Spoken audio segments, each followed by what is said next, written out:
Good morning, all of you. As we start with our discussion, मेरे को सबसे पहले बताइए अनलिस्टेड शेयर्स का मेन रूल क्या है। सर, अनलिस्टेड शेयर्स का मेन रूल है कि इसमें फुल वैल्यू ऑफ कंसिडरेशन होगा एक्चुअल सेलिंग प्राइस और market price whichever is higher. क्या ये रूल सारे एसेट्स में है? एक्चुअल सेल वैल्यू और मार्केट वैल्यू विचर इज हायर? नहीं सर, सारे में नहीं है एक्चुअल सेलिंग प्राइस और market price whichever is higher. ये केवल ब्लू में है। Business sold in slump sale, building, land, unlisted equity. ध्यान रखिएगा, रेस्ट ऑफ द एसेट्स में एक्चुअल सेलिंग प्राइस को ही फुल वैल्यू ऑफ कंसिडरेशन मानते। रेस्ट ऑफ द एसेट्स में एक्चुअल सेलिंग प्राइस को ही फुल वैल्यू ऑफ कंसिडरेशन मानते हैं। For example jewellery, listed shares, इन सब में आपका जो एक्चुअल सेलिंग प्राइस है वही कंसिडरेशन है। बोनस शेयर्स का कॉस्ट निल होता है। बट क्या होता है ना, अगर कोई एसेट 2001 के पहले हम लोगों को मिलता है तो एक स्टैंडर्ड रूल है। 2001 के पहले मिलने से स्टैंडर्ड रूल क्या है? You can always take historical cost या 2001 का market price whichever is higher. तो हम लोग वो रूल का एडवांटेज यहां ले लेते हैं कि बोनस शेयर्स का कॉस्ट तो निल है, चलो लाइक 99 में मिल गया, 99 में मिल गया तो आई कैन टेक 99 का कॉस्ट या 2001 का market price whichever is higher. लेकिन अनलिस्टेड शेयर्स में वी टेक हिस्टोरिकल कॉस्ट या 2001 का market price whichever is higher. अगर 2001 के पहले मिला है, मान लो 2005 में मिला है, तो 2005 में मिला है तब तो कॉस्ट नहीं रहेगा। जैसे 2001 का मार्केट प्राइस बाकी एसेट्स में होता है, लिस्टेड शेयर्स में 2001 के जगह 31 जनवरी 18 का मार्केट प्राइस है। राइट शेयर्स मैंने खरीदा, ओरिजिनल शेयर होल्डर हूं, तो मेरे लिए purchase price is the cost. Bonus share existing share holder को फ्री ऑफ कॉस्ट मिलता है। Right share existing share holder को सस्ते दाम में मिलता है। तो क्या होता है ना, बोनस शेयर का cost might be nil, right shares का cost is the amount paid to the company. But बहुत बार क्या होता है ना, राइट शेयर्स में मेरे पास फॉर्म आता है, सर फिजिकल आजकल नहीं होता, आजकल डिजिटल आता है, तो आपके ऐप वगैरह में भी दिखता है, वॉट एवर बी। तो व्हाट इज हैपनिंग इज, अगर आप वो फॉर्म भर कर कंपनी को रुपया भेज देते हैं, तब फिर वो कॉस्ट होगा amount paid to the company. मान लीजिए मैंने क्या किया, फॉर्म बेच दिया 50 रुपया में, मेरे को नहीं चाहिए राइट शेयर्स, 50 रुपए में फॉर्म बेच दिया, तो मेरा कॉस्ट क्या होगा? मेरा कॉस्ट तो 0 है, 50 रुपया कैपिटल गेन है, और आपका कॉस्ट 250 हो जाएगा। 200 amount paid to the company, 50 रुपया अमाउंट पेड फॉर द। है कि लिस्टेड शेयर्स में 4 रूल चलते हैं। टैक्स रेट होगा 10 या 12.5% आफ्टर एन एग्जामिशन ऑफ 120। दूसरा बात, इसमें इंडेक्सेशन कभी नहीं होता है। तीसरा बात, इसमें आप 2018 के बाद एक्वायर करते हैं तब तो एक्चुअल कॉस्ट लेते हैं। 31 जनवरी 18 के पहले का है तो एक्चुअल कॉस्ट ए और बी विचर इज हायर। लेकिन वहां क्या था, बी वॉज ऑलवेज 1 अप्रैल 21 का मार्केट प्राइस, यहां बी इज नॉट 1 अप्रैल का 21 का मार्केट प्राइस, यहां बी है 31 जनवरी 18 का मार्केट प्राइस और सेल वैल्यू विचर इज लोअर। वो थोड़ा सा चेंज है, ठीक है। एक 25 का exemption, 12.5% tax, no indexation, and A और B whichever is higher. A is the actual cost, B is January 18 का मार्केट प्राइस और selling price whichever is lower. अभी क्या होता है सर, ये रूल किस पर है? 12.5, एक 25 का एग्जामिशन, जनवरी 18 का मार्केट प्राइस, ये रूल्स किस पर है चारों? मैंने कहा ये रूल्स चारों के चारों सिर्फ एक ही पर एप्लीकेबल है। किस पर एप्लीकेबल है बता दो थोड़ा सा? केवल लिस्टेड शेयर्स पर एप्लीकेबल है और इक्विटी फंड पर। इक्विटी फंड पर हमेशा एप्लीकेबल है, लेकिन लिस्टेड शेयर्स पे कब एप्लीकेबल है? जब उसको स्टॉक मार्केट के थ्रू बेचा जाए या खरीदा जाए। ये जो 4 रूल्स मैंने कल बताए थे किन एसेट्स पर है? बोले सर ये चारों रूल्स केवल 2 एसेट्स पर है। Number 1 equity fund always, number 2 listed equity shares if they have been sold through stock market. Equity fund पे ऑलवेज, और लिस्टेड शेयर्स पे जब स्टॉक मार्केट के थ्रू खरीदा और बेचा जाए तब क्या होता है, एसटीटी लगता है। इक्विटी फंड में तो हमेशा ही एसटीटी लगता है। मैंने एक म्यूचुअल, एक्चुअली क्या है ना, majority of the banks they have entered into mutual fund business. अगर मैं कहीं बोलूं एसबीआई म्यूचुअल फंड, तो आप ये मत सोचना या पेपर में आ जाए एसबीआई म्यूचुअल फंड तो बैंक का बात चल रहा है। अब एसबीआई क्या, लाइफ इंश्योरेंस में अलग बिजनेस में, एसबीआई म्यूचुअल फंड में भी आ गया और बैंकिंग बिजनेस तो है ही, लेकिन वो सेम ब्रांड नेम यूज करते हैं, तब तो उनको एडवांटेज मिलेगा ना। अब जैसे कोटक, एचडीएफसी, एक्सिस, आईसीआईसीआई, ये लोग सब क्या बैंकिंग में भी है, इंश्योरेंस में भी है, म्यूचुअल फंड में भी हो गए। क्योंकि क्या होता था, बैंकिंग है तो अल्टीमेटली बैंक फाइनेंस सिमिलर ही, ये सब पहले लोग आते थे इनके पास और बोलते थे म्यूचुअल फंड में इन्वेस्टमेंट करना है, तो पहले दूसरे का म्यूचुअल फंड दिलवा देते थे, फिर वो बोलते अपना ही कर लो। पहले आईसीआईसीआई के पास कोई जाता था, कोई अच्छा सर फंड बताइए, आईसीआईसीआई वाला बोलता था कि ठीक है आप मोतीलाल ओसवाल ले लो, मेरे ही ले लो, ऐसे करके बहुत सारे कंपनीज हैं, महिंद्रा का म्यूचुअल फंड है, डीएसपी म्यूचुअल फंड है, ऐसे करके बहुत सारे हैं। लेकिन फिर क्या हुआ ना, इनको लगा कि चलो हम ही लोग ये बिजनेस करने लग जाएं, तो HDFC bank, HDFC mutual fund दो अलग अलग एंटिटी है, आपको ये समझना पड़ेगा। तो अभी क्या होता है ना, अगर मैंने एचडीएफसी म्यूचुअल फंड के पास में जाता हूं और मैं बोलता हूं मेरे को आप मेरा रुपया लेके डेट में लगा लो, तो डेट फंड, इसमें भी बहुत सारे होते हैं डेट फंड में, 5 दिन रुपया रखना है, 2 दिन रुपया रखना है ओवरनाइट फंड, 15-20 दिन रखना है liquid fund, long term debt fund, ऐसे अलग अलग होते हैं, लेकिन है वो आपका रुपया डिबेंचर्स में लगा रहा है, डेट फंड है। अब मैंने एचडीएफसी को बोला मेरा रुपया इक्विटी शेयर्स में ही लगना चाहिए, तो वो इक्विटी फंड हो गया, लेकिन मैं ज्यादा रिस्क लेना पसंद नहीं करता, मैंने कहा इक्विटी डेट का एक मिक्सचर कर लो। तो गवर्नमेंट बोला इक्विटी डेट का मिक्सचर करने से इसको इक्विटी फंड मान लेंगे, लेकिन तभी मानेंगे जब 65% इक्विटी शेयर में 65% आपका रुपया होना चाहिए, ठीक है। अब एक्चुअली क्या है ना, आप को एचडीएफसी का फंड भी पसंद है, एचडीएफसी में भी इक्विटी फंड में भी 5-7 प्रकार के हैं, आपको कोटक का म्यूचुअल फंड भी पसंद है, ऐसे करके आपको बहुत सारे म्यूचुअल फंड्स पसंद है। आप चाहते 5 लाख रुपया लगा दें जो सब म्यूचुअल फंड्स के एवरेज हो जाए, तो एक आता है फंड ऑफ फंड। मैंने आपको रुपया दिया, आप मेरा रुपया इक्विटी शेयर्स में लगाए, तो आप क्या हो गए, इक्विटी फंड। लेकिन मैंने म्यूचुअल फंड को रुपया दिया और वो म्यूचुअल फंड दूसरे म्यूचुअल फंड में अब लगाता है। एक म्यूचुअल फंड होता है जो आपका रुपया सीधा इक्विटी शेयर्स में लगाए, तो उसको 65% इक्विटी में इन्वेस्टमेंट करना पड़ता है। एक म्यूचुअल फंड होता है जो इक्विटी शेयर्स में नहीं लगाता, वो खुद म्यूचुअल फंड खरीद लेता आपके रुपए से, तो आपको सब म्यूचुअल फंड का एक अच्छा एवरेज मिल जाता है। तो गवर्नमेंट बोल रहा है अगर म्यूचुअल फंड इक्विटी शेयर्स में लगाता है तो उसको 65% इक्विटी में लगाना चाहिए, तो उसको इक्विटी फंड मानेंगे। गवर्नमेंट बोला अगर म्यूचुअल फंड में लगाता है तो उसको 90% इक्विटी में लगाना चाहिए। That's the difference, 90% mutual fund में लगाना चाहिए, इक्विटी म्यूचुअल फंड में।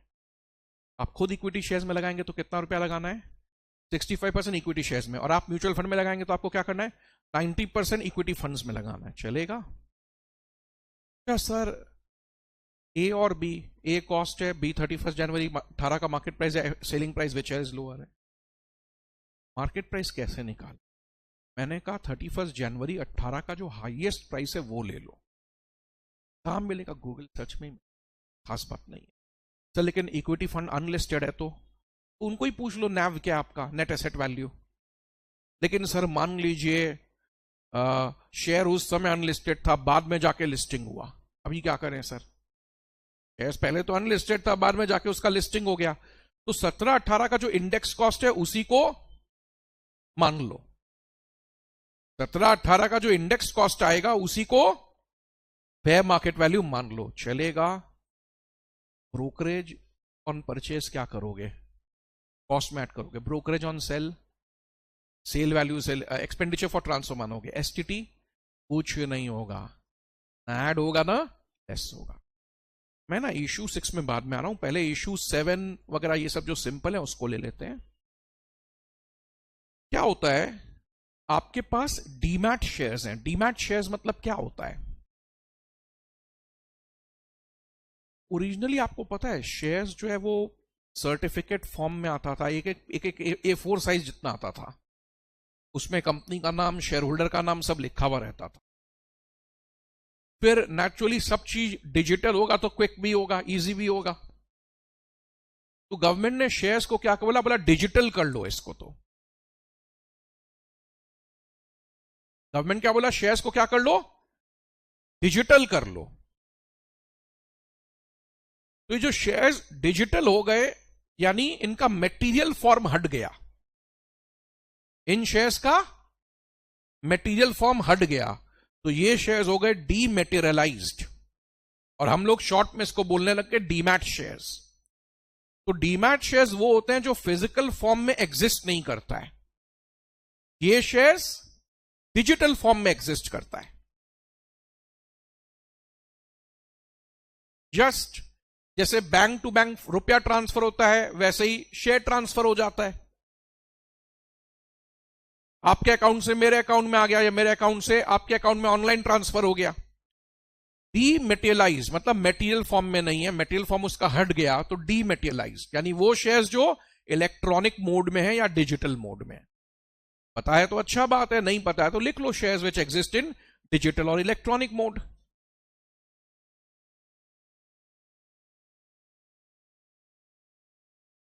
आपका आईसीआईसीआई बैंक के पास एक डीमैट अकाउंट है।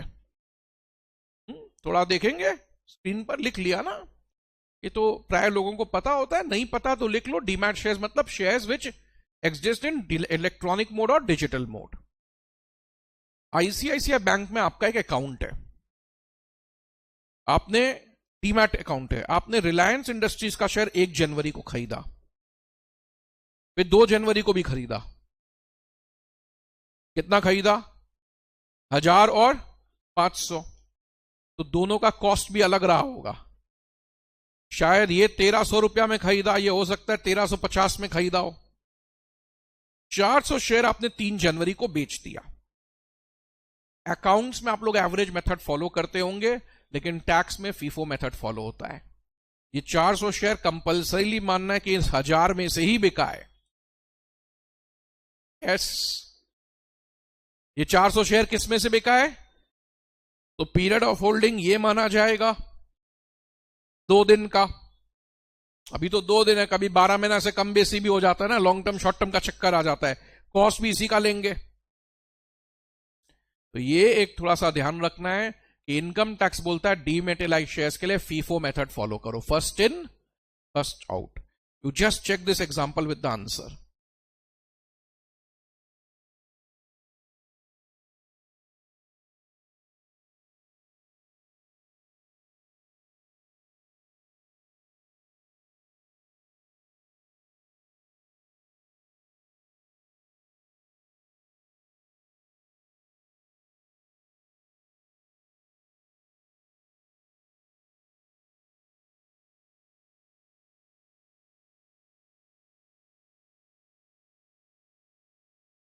राइट, चलेगा।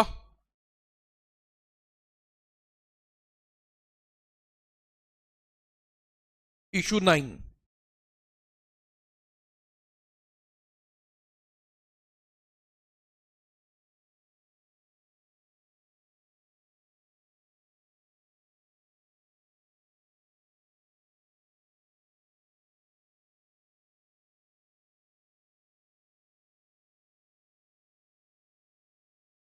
X Limited issued shares under ESOP to its employee Y at the rate of 200, though the market price was 1000. Employ ने वो सारा शेयर्स 1 मार्च 25 को सेल कर दिया। Show necessary computations. Can someone tell me how does it work?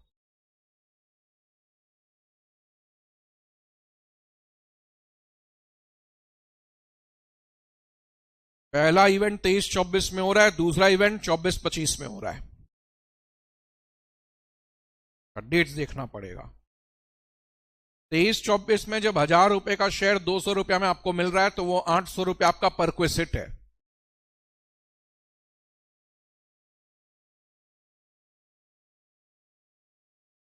23-24 में जब 1000 रुपए का शेयर आपको 200 रुपया में मिल रहा है तो वो 800 रुपया आपका परक्विसिट है। 24-25 में जब आप उसको 1500 रुपया में बेचते हैं तो 500 रुपया कैपिटल गेन है।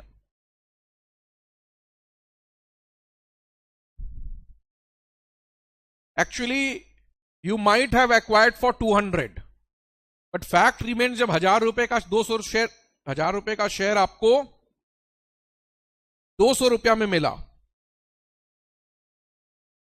तो आप तो 800 रुपया परक्विसिट में डाल दिए ना। आप 800 रुपया परक्विसिट में डाल दिए तो अब कैपिटल गेन में 500 ही जाएगा।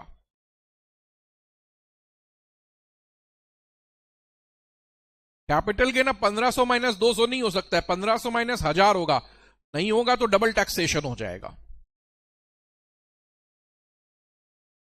ठीक है, नंबर ऑफ शेयर्स बोला ही नहीं है, कोई बात नहीं, हम लोग एक शेयर के हिसाब से ही कैलकुलेशन करेंगे।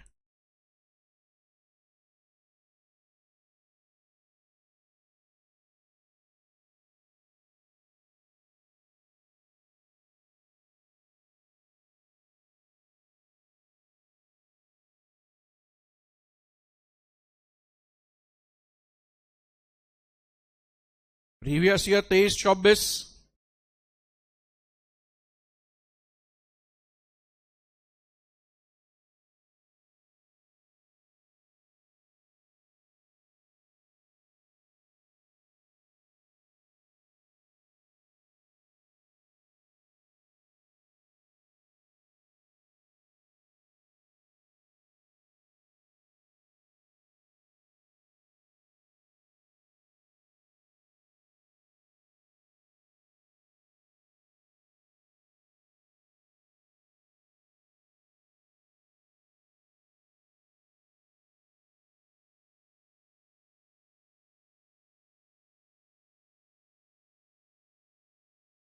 ये तो आपको पता ही है, इसका लिखने का मेथडोलॉजी था perquisite value of shares allotted under ESOP.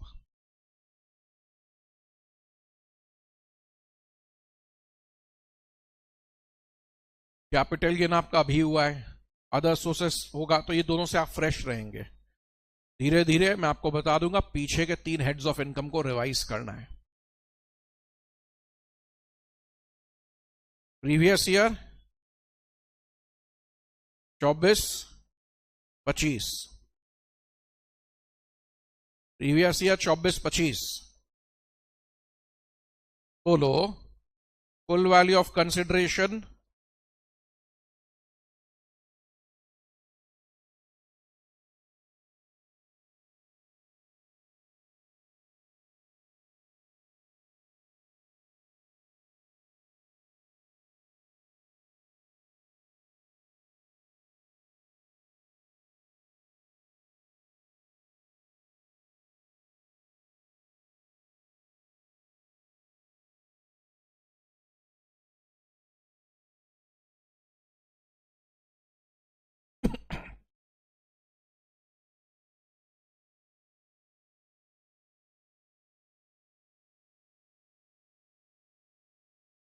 तो capital gain 500,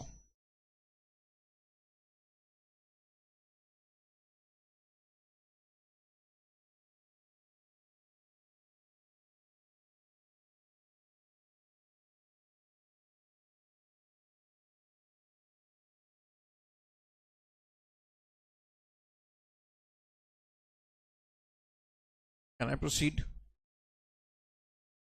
Issue 10. Issue 10, you already know this.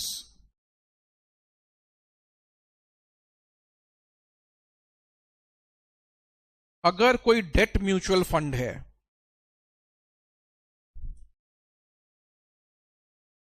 Market linked debenture है, क्या है? Market linked debenture. Market linked debenture जो है उसका रिडेम्पशन शेयर मार्केट से लिंक करके देते हैं। मतलब मे बी दे टेक की रिडेम्पशन जो है उसमें आपको 9%, 8% प्रीमियम मिल जाएगा, समथिंग लाइक दिस, है तो डिबेंचर ही। Debt mutual fund, market linked debenture, unlisted debenture. तो मैंने क्या किया ना, सीधा आपको डिबेंचर बोल दिया। बात एक ही है, मार्केट लिंक्ड हो या नॉर्मल डिबेंचर हो, डिबेंचर के साथ बॉन्ड्स भी है। डिबेंचर जब भी आता है उसके साथ बॉन्ड्स, दोनों का ट्रीटमेंट एक ही करते हैं। दोनों डेट है, ऐसा कोई विशेष फर्क है नहीं। अभी क्या है, you need to understand this. D for depreciable asset, D for debt mutual fund, D for debenture. ये हमेशा शॉर्ट टर्म है।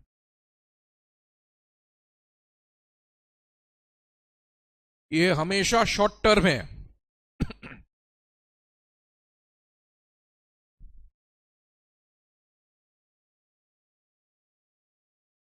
This is really crucial, I am telling you. Computation क्या होगा, एफवीसी में से cost of acquisition and expenditure for transfer minus हो जाएगा। ये तो कोई खास बात नहीं है, तो यही नियम है। सिंपल रखो चीजों को। Debt mutual fund, debenture, bonds, depreciable asset business profession में आ गया था। पर ये तीनों डी से चालू होते हैं, ये तीनों शॉर्ट टर्म है। कंप्यूटेशन कैसे होगा, एफवीसी में से acquisition expenditure for transfer minus कर देगा, चलेगा।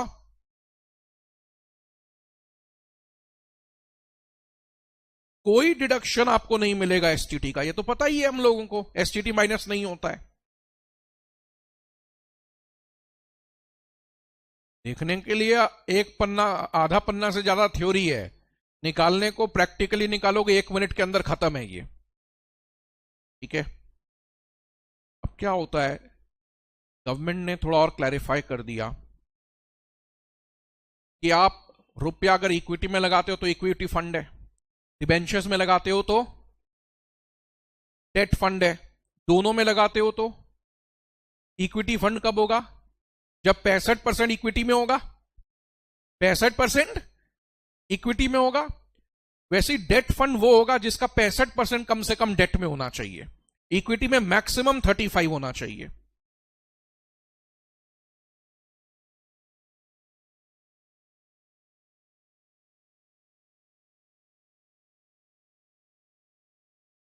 बहुत कंपनी, बहुत ऐसे भी लोग इन्वेस्टर्स ऐसे भी हैं जो बोलते हैं मेरे डेट से 7-8% से खुश हूं, थोड़ा और मिल जाए तो अच्छा होता है।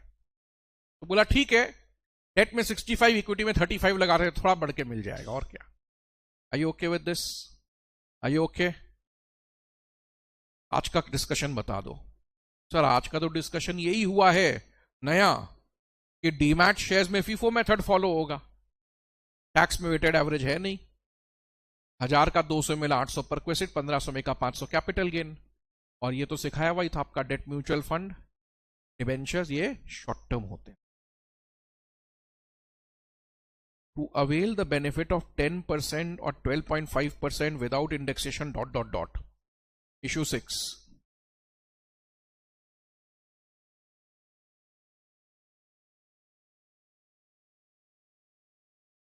थोड़ा सा इसको समझ ले हम लोग। हाँ,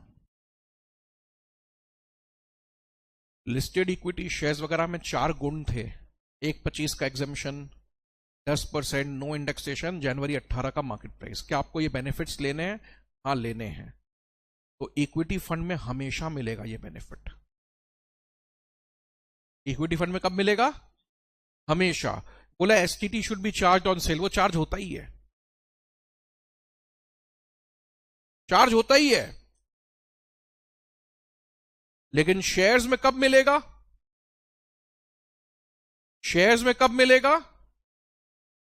10% टैक्स या 12.5% विदाउट इंडेक्सेशन अगर आप एसटीटी परचेज और सेल दोनों में दिए हो, यानी परचेज भी स्टॉक मार्केट से हो और बेचो भी स्टॉक मार्केट से। हाँ या ना? शेयर्स में आपको ये 10 और 12.5% का बेनिफिट कब मिलता है? जब परचेज भी स्टॉक मार्केट से हो, सेल भी स्टॉक मार्केट से हो। मैंने बताया अभी आपको। लेकिन मान लो बोनस शेयर्स, बोनस शेयर तो स्टॉक मार्केट से आप खरीद नहीं सकते, वो तो कंपनी से आता है। Right shares, IPO, merger demerger में कोई शेयर आ गया, स्लम सेल में आ गया, आईपीओ में आ गया, ईसॉप में आ गया, वो तो कंपनी खुद दे रहा है एम्प्लॉय को। तो बोला ये सब तो ऑब्वियस केसेस हैं, इसमें परचेज तो स्टॉक मार्केट के थ्रू नहीं हो सकता है, सेल स्टॉक मार्केट के थ्रू होना चाहिए। तब में आप कॉन्सेप्चुअली जाओगे तो 1 मिनट के अंदर निकलेगा। मैंने क्लास में बहुत बार बोला, इशू 6 नया थोड़ी है कि इक्विटी फंड में हमेशा ही 10 और 12.5% डॉट डॉट ये रूल्स है। शेयर्स में कब है? जब एसटीटी लगाओ, और एसटीटी कब लगता है? जब स्टॉक मार्केट के थ्रू खरीदते हैं एंड बेचते हैं। वही बात तो बोल रहा है। अब ऑब्वियस है बोनस और राइट स्टॉक मार्केट के थ्रू कैसे खरीदेंगे? तो कंपनी देता है, तो सेल स्टॉक मार्केट के थ्रू हो जाए। यहां पर ऐसे आपका कैपिटल गेन्स कंप्लीट हो जाता है। अब इसमें क्या है कि एक बार अगर हम लोग आए शुरू से, पेज 151, कुछ हियर एंड देयर रहता है ना, एक आध पैराग्राफ बाकी, वो उसको थोड़ा सा देखना है बस।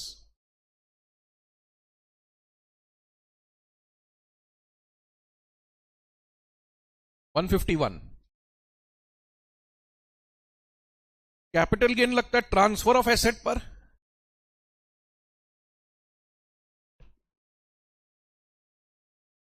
I am sorry, jewellery and artistic work जा तू कैपिटल एसेट है, हाँ या ना? ज्वेलरी क्या है? Ornaments of gold, silver, platinum, ठीक है। Precious and semi precious stones, this is really important. Precious और ज्वेलरी या तो होगा उसमें देखो गोल्ड, सिल्वर, प्लैटिनम, या ज्वेलरी में क्या होगा?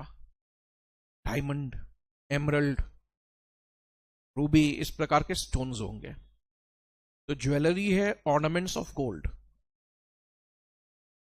ज्वेलरी में प्रीशियस और सेमी प्रीशियस स्टोन्स भी आता है, चाहे वो किसी फर्नीचर आर्टिकल में लगा हो या न लगा हो।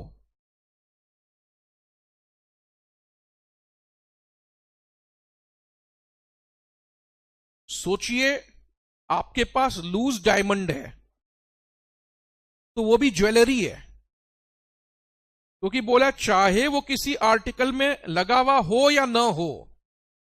This is important.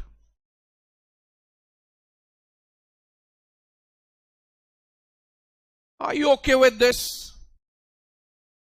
तो ये थोड़ा सा ध्यान रखना, लूज डायमंड ज्वेलरी है, बस यहां लिखो, loose diamonds are also jewellery.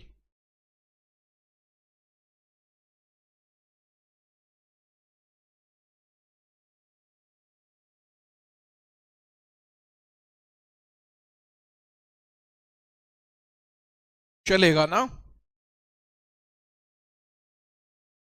Transfer में क्या क्या आता है? सेल, एक्सचेंज, कैपिटल गेन तो ट्रांसफर पर है ना, तो ट्रांसफर में आता है sale, exchange, relinquishment of asset. Relinquishment मतलब एसेट छोड़ देना, सरेंडर ऑफ टेनेंसी राइट।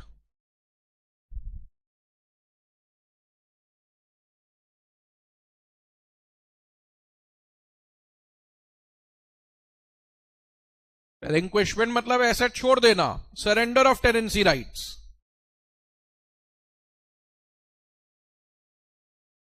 और क्या आता है ट्रांसफर में? एक्सटिंग्विशमेंट।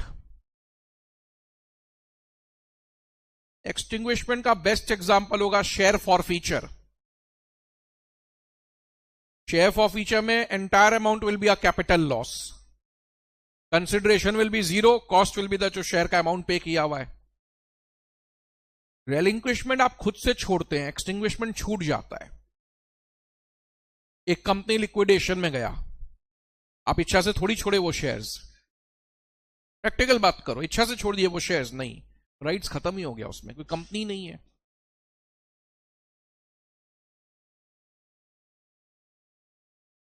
3-4 कराया हुआ है, 7 देख लो,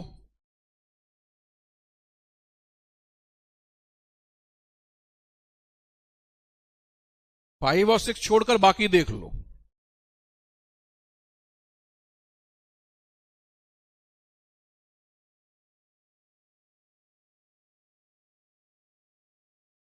आधा कुछ खास नहीं है, मेन चैप्टर हुआ है, बट फिनिशिंग टच एक देना पड़ता है कहीं कहीं। अभी बताओ 5 और 6, 5 और 6 मेरे को बताओ। फर्स्ट 5,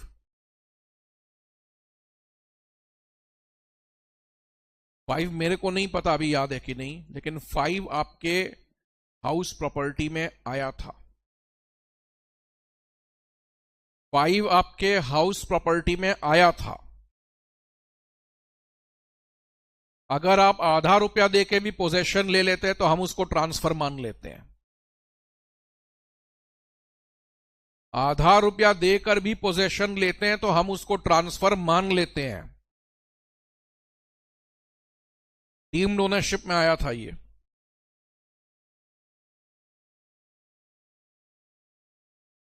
6,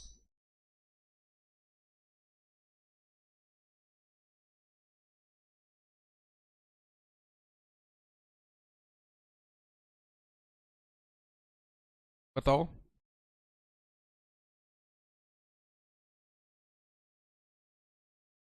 आप सामने वाले को बिल्डिंग बेच रहे नहीं है, आप उसको लेकिन बिल्डिंग 99 ईयर्स के लीज में दे रहे हैं। तो आपने सोचा सेल करेंगे तो कैपिटल गेन लग जाएगा, आप बोला सेल नहीं करते हैं, एक ऐसा काम करते हैं जिससे enjoyment of immovable property transfer हो जाए। तो 99 ईयर्स के लीज में भी एंजॉयमेंट ट्रांसफर हो जाएगा। गवर्नमेंट इसको ट्रांसफर अलग से माना है।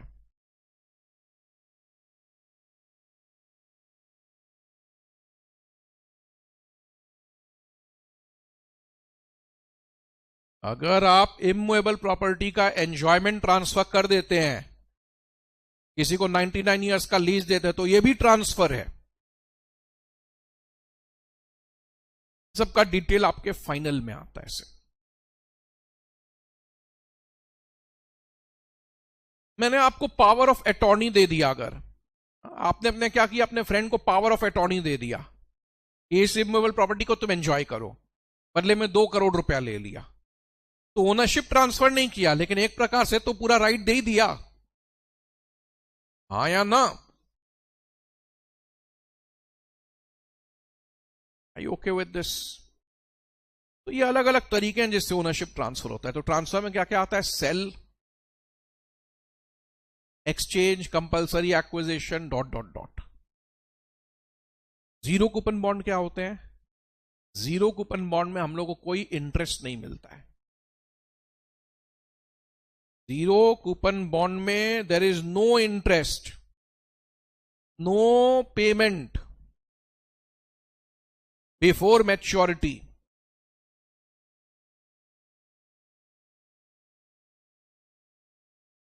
अब मेरे को इंटरेस्ट ही नहीं मिलेगा तो खरीदूंगा भी क्यों?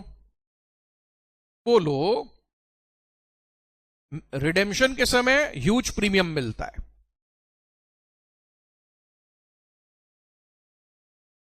100 रुपया में इश्यू हुआ, 150 रुपया 200 रुपया में रिडीम हो रहा है, इसीलिए आप लोग लेते हैं। एक बात बताओ, जीरो कूपन बॉन्ड कौन इश्यू करता है?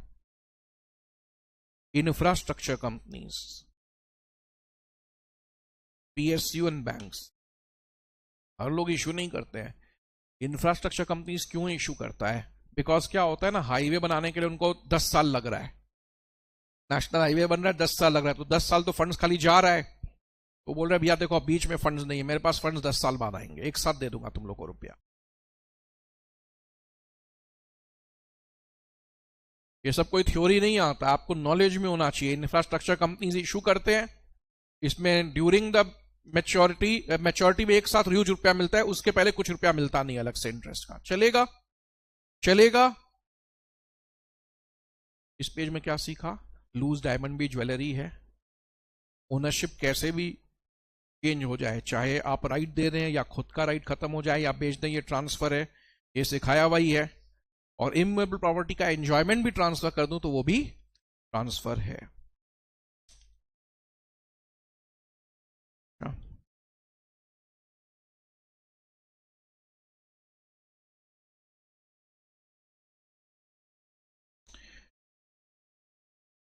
154 का पॉइंट 1 पढ़ो।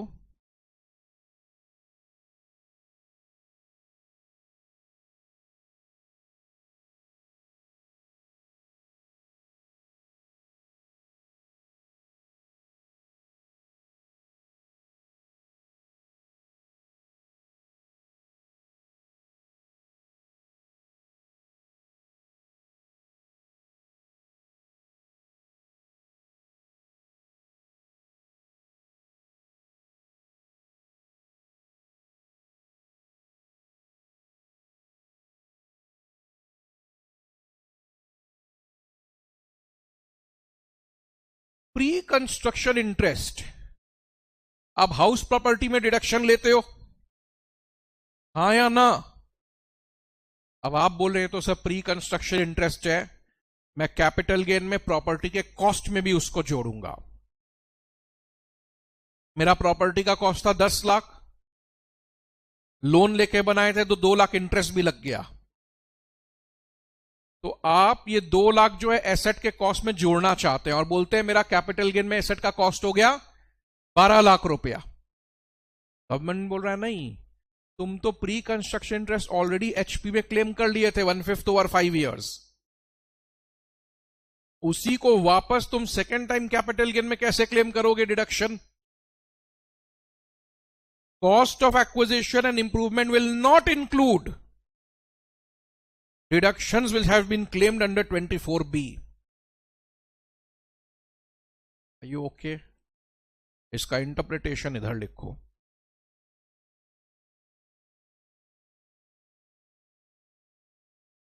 Pre construction interest,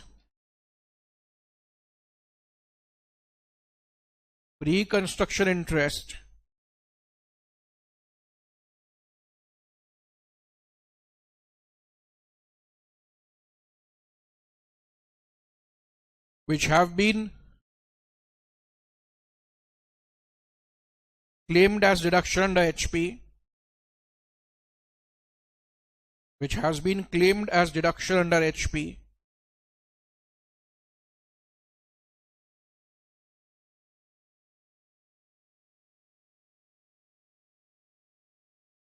will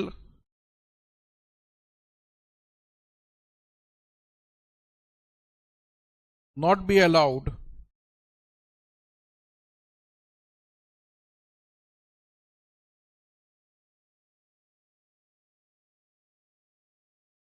as cost of acquisition, will not be allowed as a cost of acquisition in capital gain computation.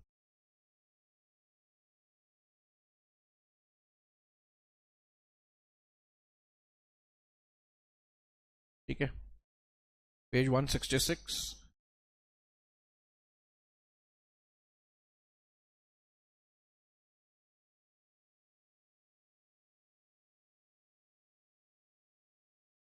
अगर full value of consideration is not ascertainable, आपने किसी आदमी से कंसल्टेंसी सर्विस लिया और उसको एक एसेट ही दे दिया, तो एसेट ट्रांसफर हो गया। कंसल्टेंसी लिया, वो बोला कंसल्टेंसी फीस, बोला ये एसेट ले लो, तो एसेट ट्रांसफर हो गया, but you don't know the consideration, तो क्या होगा? मार्केट प्राइस को ही कंसिडरेशन मान लेंगे।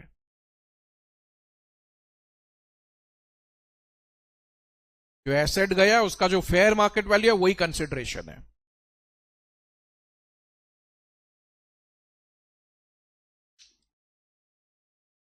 ठीक है, this takes care of capital gains.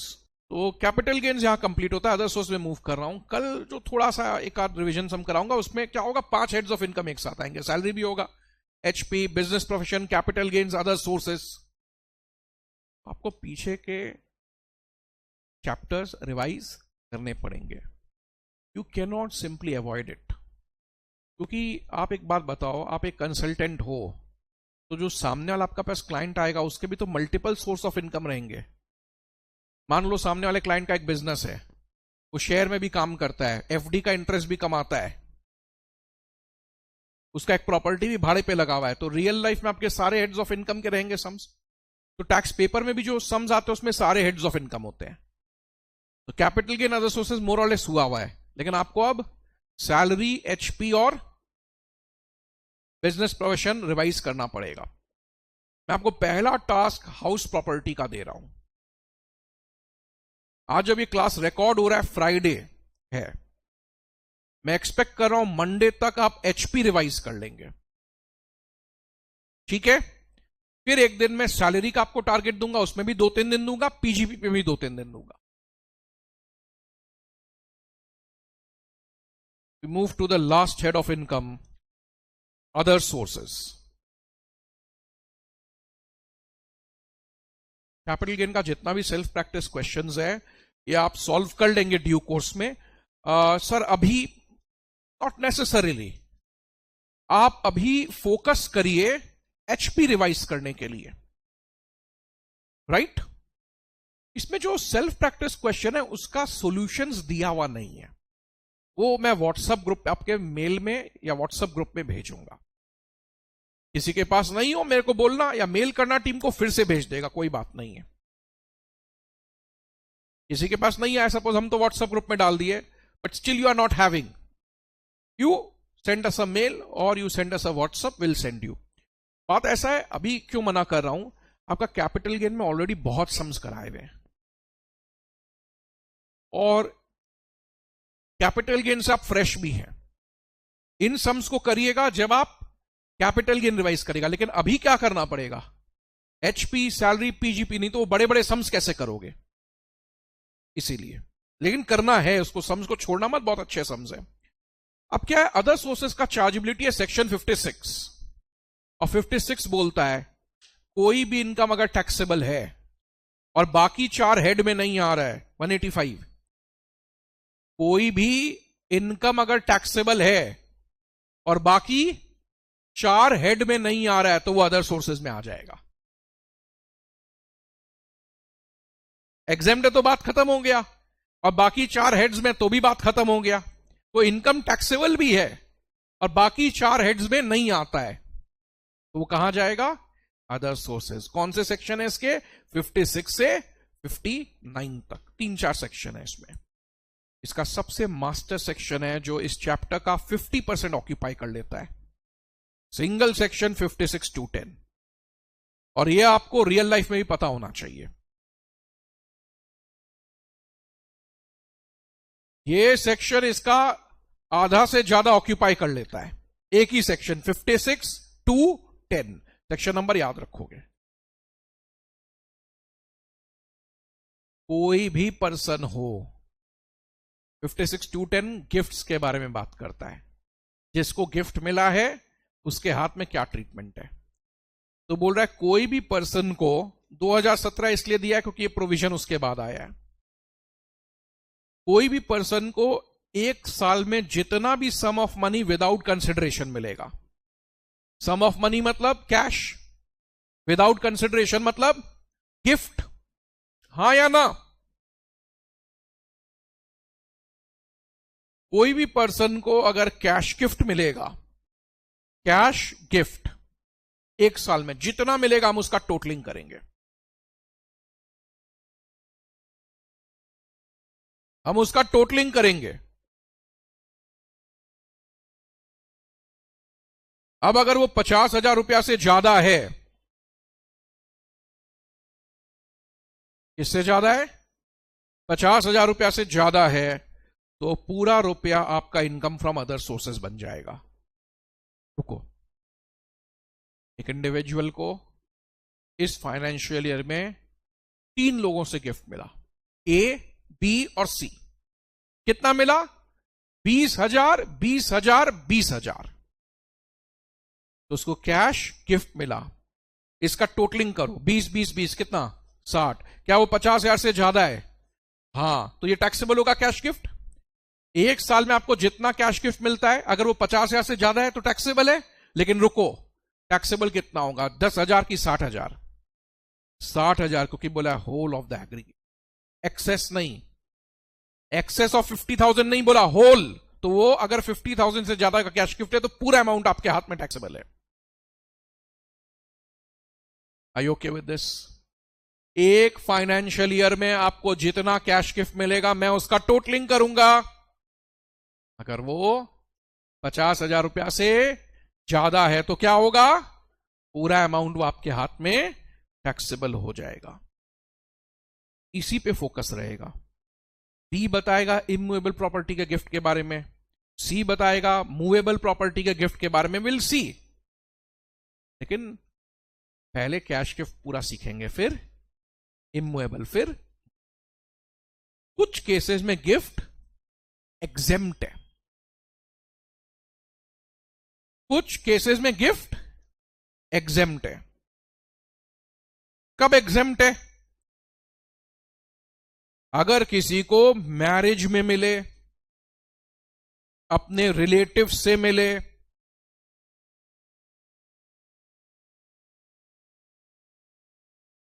Individual को गिफ्ट किससे मिल रहा है? अपने मैरिज में मिल रहा है, फिर रिलेटिव से मिल रहा है, फिर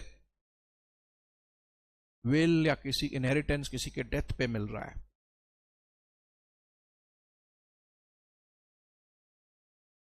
गिफ्ट कब एग्जेम्प्ट है? मैरिज में मिल रहा है।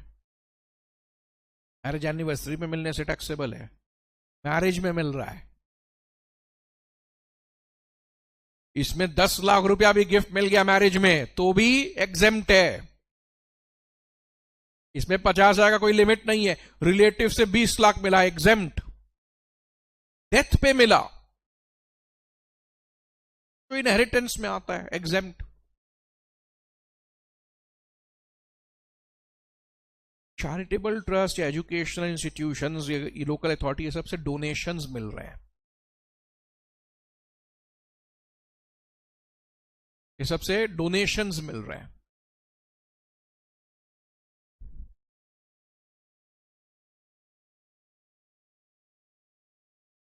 तो एमआरडी के केस में गिफ्ट एग्जेम्प्ट है। एमआरडी क्या है? Marriage, relative, death, donation.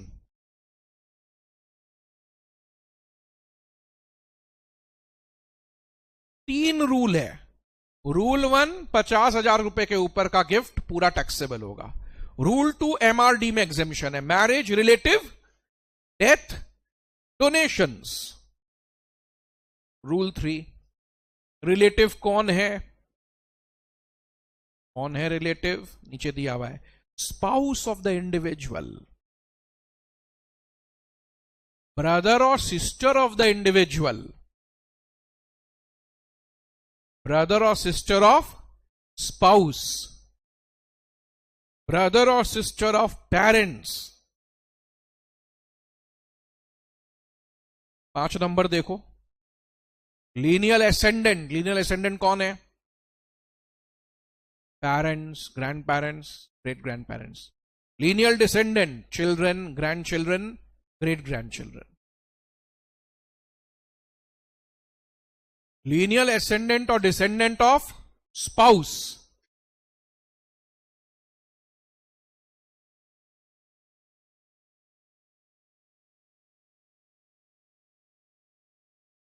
और spouse of the person refer to in 226। यहां रिलेटिव में सब कवर्ड है, भैया भाभी, चाचा चाची, मामा मामी, बुआ फूफाजी, मासी मासाजी, एवरीवन इज कवर्ड। कैसे? आप देखिए, चाचा है 4 में, चाची है 7 में, हाँ या ना? मामा, मामी, बुआ, फूफाजी, मासी, मासाजी, भैया, भाभी, जीजी, जीजा, सब कवर्ड है। उन सर्कल में सब कवर्ड है। पहले है ना, एक आज से 20 साल पहले एक टीवी में सीरियल आता था, आप सुने नहीं सुने मेरे को नहीं पता, क्योंकि आप लोग बहुत छोटे होंगे उस समय, क्योंकि सास भी कभी बहू थी। टीवी सीरियल आता था, उसमें सारे रिलेशनशिप कवर्ड थे। तो यहां पर हमने वही दिया, क्योंकि सास भी कई बहू थी, सारे रिलेशनशिप कवर्ड है। 7 है, 7। स्पाउस, ब्रदर और सिस्टर, ब्रदर और सिस्टर ऑफ स्पाउस। आप समझ रहे हैं? खुद का और स्पाउस का सारा रिलेशनशिप कवर हो रहा है, क्योंकि स्पाउस ब्रदर और sister of spouse, lineal ascendant और descendant of individual, lineal ascendant और डिसेंडेंट ऑफ स्पाउस। और जो आदमी खुद कवर हो रहा है उसका स्पाउस भी कवर हो रहा है। कितने रिलेशनशिप हैं? 7। लेकिन अगर आप देखें भैया भाभी, चाचा चाची, मामा मामी, बुआ फूफाजी, मासी मासाजी, lineal ascendant, lineal descendant, lineal ascendant and descendant of spouse, spouse तो कवर्ड है ही, ब्रदर और sister of spouse, everyone is covered. यानी खुद का साइड का और इन लॉ साइड का जो close relationship, everyone is covered. Okay? Are you okay? 3 rules. Section number बताओ। 56 टू 10। एक फाइनेंशियल ईयर में जितना गिफ्ट मिला सब टैक्सेबल है, अगर वो 50,000 रुपया से ज्यादा है तो। लेकिन एग्जेम्पशन किसको है? एमआरडी को एग्जेम्पशन है। Marriage, relative, death, donations. और रिलेटिव कौन है? सभी है। इसमें कुछ एक ही इंट्रिकेसीज है, I will come to it, कि कौन सा रिलेशनशिप कवर नहीं हो रहा है। I will come to it, but right now सब लोग कवर्ड है। सही है ना? तो do me this much favour, page 187, example 1, question 1।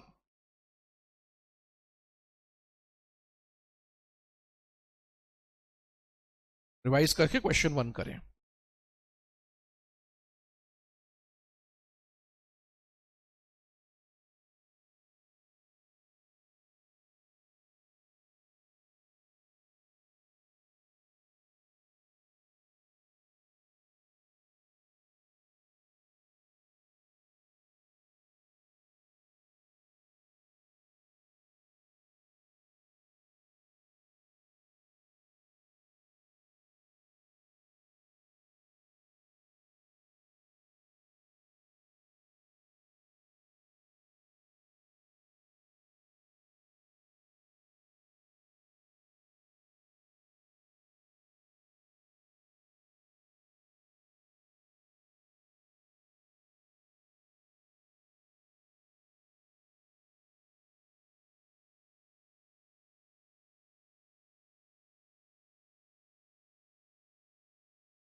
So question 1 में फ्रेंड से कितना मिला? 46। स्टूडेंट्स मेरे को तुरंत बोलते हैं सही तो 50 क्रॉस नहीं कर रहा है। अरे 50 क्रॉस कर रहा है कि नहीं वो टोटल में देखना पड़ेगा ना। रिलेटिव से, चाची से मिला है,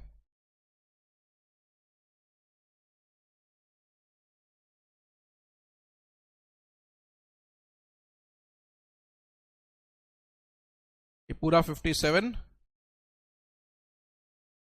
टैक्सेबल।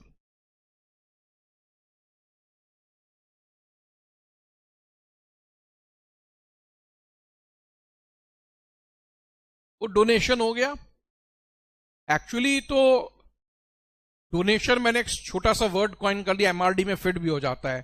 अब डिपेंड करता है, एजुकेशनल इंस्टीट्यूशन है तो आप उसको स्कॉलरशिप बोलोगे, ट्रस्ट देगा तो डोनेशन बोलोगे, लोकल अथॉरिटी देगा आप बोलोगे असिस्टेंस दिया है। That's different. आगे बढ़ूं?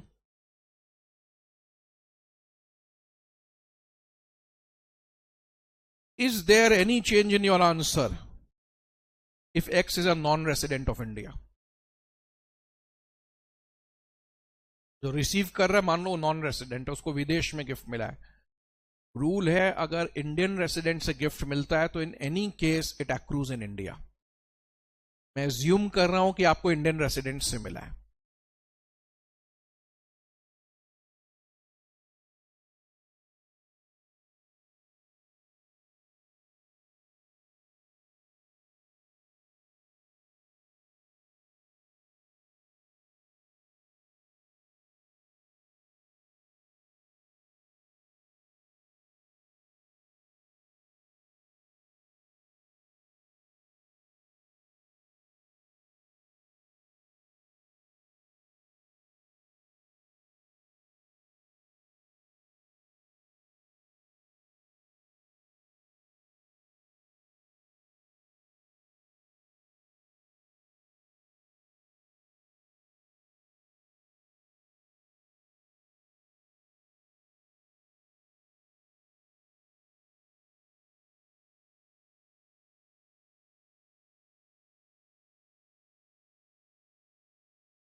Are you okay? Are you okay?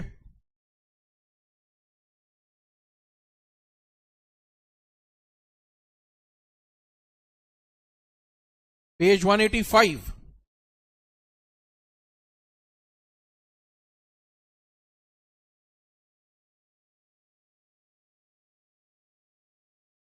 एक फाइनेंशियल ईयर में अगर आपको इमूवेबल प्रॉपर्टी भी गिफ्ट में मिलता है, क्या गिफ्ट में मिलता है?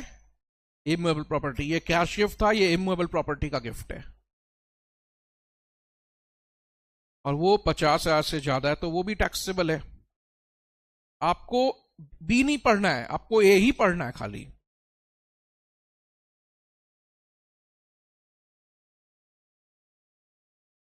जो रूल कैश गिफ्ट का है वही रूल इमूवेबल प्रॉपर्टी का भी है, हाँ या ना? हाँ, लेकिन एक मेजर डिफरेंस। क्या है मेजर डिफरेंस? यहां एग्रीगेट था, टोटल कैश गिफ्ट क्रॉस कर रहा है कि नहीं वो देखा जाता था। यहां एग्रीगेट वर्ड मिसिंग है, सबका सेपरेट चेक होगा। इमूवेबल प्रॉपर्टी में तो लैंड और बिल्डिंग ही आता है। अब अगर वो 40,000 का है तो एग्जेम्प्ट है, 80,000 का है तो वो टैक्सेबल है। You cannot club it. Cash gift में आप ग्रैंड टोटल चेक कर रहे थे, 50,000 क्रॉस किया कि नहीं, लेकिन इमूवेबल प्रॉपर्टी में आप सेपरेटली चेक करोगे।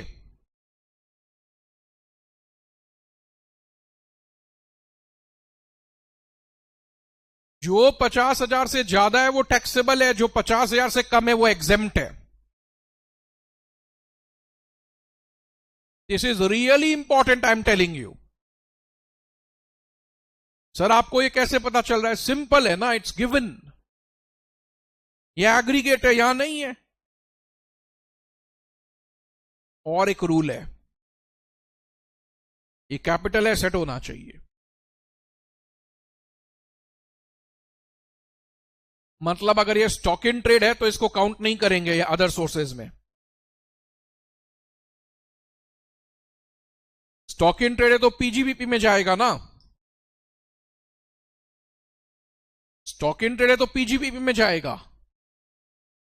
एक और डिफरेंस बताता हूं, कैपिटल गेन और अदर सोर्सेज को मिक्स मत करना। कैपिटल गेन देने वाले के लिए, जिसके हाथ से जा रहा है एसेट, अदर सोर्सेज लेने वाले के लिए। हमको मालूम है मुरारी जी कुछ क्वेश्चन पूछेंगे कैपिटल गेन अदर सोर्सेज का, इसीलिए आज हमने पहले ही लिंक करके रखा है। कैपिटल गेन और अदर सोर्सेज जो है उसको लिंक भी करके रखा है। थोड़ा धीरे चलेंगे, क्या फर्क क्यों? बेचने वाले के लिए कैपिटल गेन, लेने वाले के लिए अदर सोर्सेज। लिखाऊंगा ये, कभी कंफ्यूजन मत रखना कि सर इनकम कैपिटल गेन में जाएगा कि अदर सोर्सेज में। अगर तुम बेच रहे हो तो कैपिटल गेन में जाएगा, तुम्हारे पास आ रहा है एसेट तो अदर सोर्सेज में जाएगा। हाँ, और सेलर बायर को एक साथ खड़ा करूंगा क्वेश्चन 3 और 4 में, दोनों का ट्रीटमेंट दिखाऊंगा कॉलमनार फॉर्म में, कभी कंफ्यूजन नहीं होगा जिंदगी में। क्लियर है? बहुत सारे क्वेश्चन रखा हूं कैपिटल गेन अदर सोर्सेज को इसी में लिंक करके, सेलर का ये ट्रीटमेंट, बायर का ये ट्रीटमेंट, कोई कंफ्यूजन का स्कोप नहीं है। अभी मेरे को बताओ, एक फाइनेंशियल ईयर में आपको जितना कैश गिफ्ट मिलता है वो टैक्सेबल है 50,000 रुपया के ऊपर। इमूवेबल प्रॉपर्टी भी अगर आपको 50,000 रुपया के ऊपर मिलता है तो वो टैक्सेबल है। फर्क यही है कि कैश गिफ्ट में हम ग्रैंड टोटल चेक करते हैं, इमूवेबल प्रॉपर्टी में ईच आइटम। और वो कैपिटल एसेट होना चाहिए, क्योंकि अगर वो स्टॉक इन ट्रेड है तो यहां ट्रीटमेंट क्यों करेंगे, फिर बिजनेस प्रोपोर्शन में करेंगे। ठीक है ना? एक बात बताओ, 50,000 रुपया के ऊपर कैश गिफ्ट भी टैक्सेबल है, इमूवेबल भी। कैश गिफ्ट में ग्रैंड टोटल लेते हैं, इमूवेबल में ईच आइटम। जो एग्जामिशन मैंने दिया था एमआर, फुल फॉर्म देखो, याद है क्या?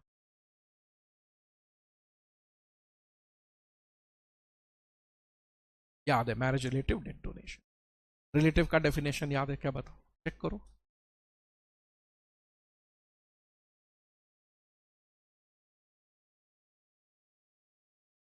स्पाउस, ब्रदर और सिस्टर, ब्रदर और सिस्टर ऑफ स्पाउस, है ना, ब्रदर और सिस्टर ऑफ पेरेंट्स। पहले तीन में ब्रदर सिस्टर ही है, और उसके बाद ब्रदर सिस्टर है, ब्रदर सिस्टर खुद का, ब्रदर सिस्टर वाइफ का, ब्रदर सिस्टर पेरेंट्स का।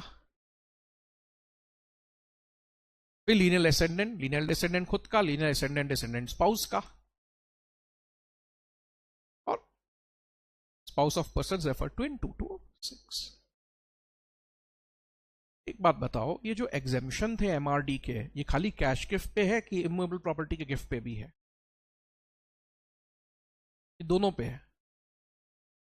ये सब पर ही है, जो एग्जेम्पशन है ना, ये सब पर है। कैसे सर? लिखा हुआ है, this clause will not apply, मतलब ये टैक्सेबल नहीं होगा अगर आपको रुपया मिले या प्रॉपर्टी मिले। इन केसेस में प्रॉपर्टी भी कवर्ड है।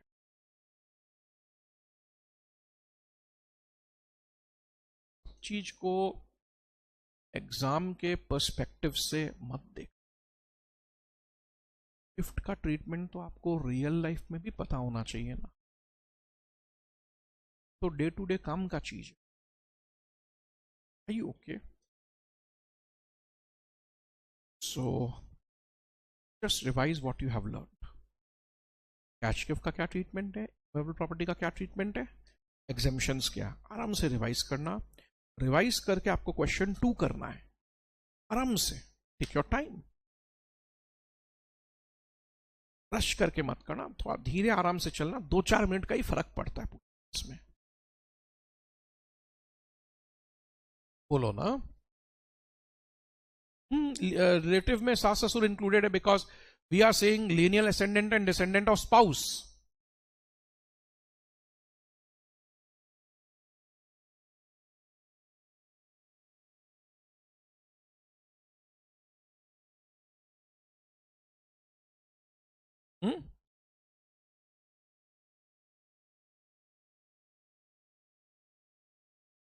क्या हुआ?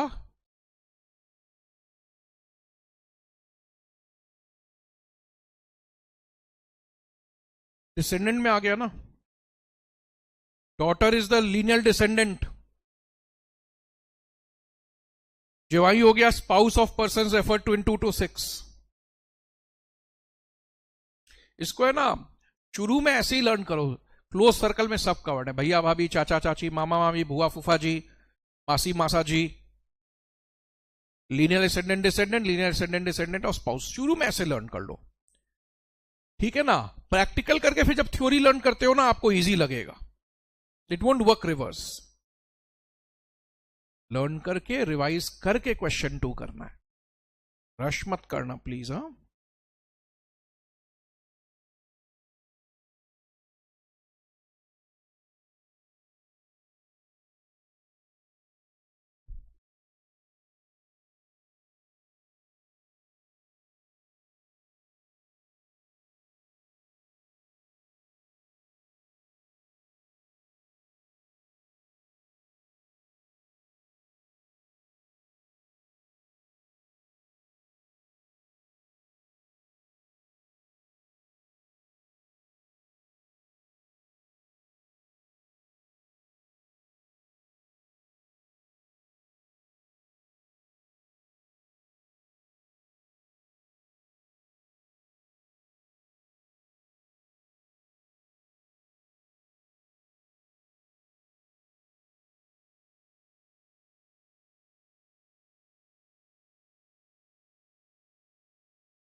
सो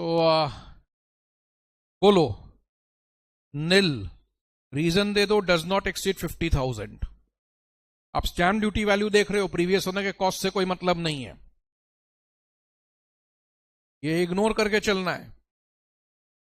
88 टैक्सेबल, नील, क्यों? वहां पूरा लिखना पड़ेगा, सिंस रिसीव फ्रॉम रिलेटिव, मैंने तो रिलेटिव ऐसे ही लिख दिया।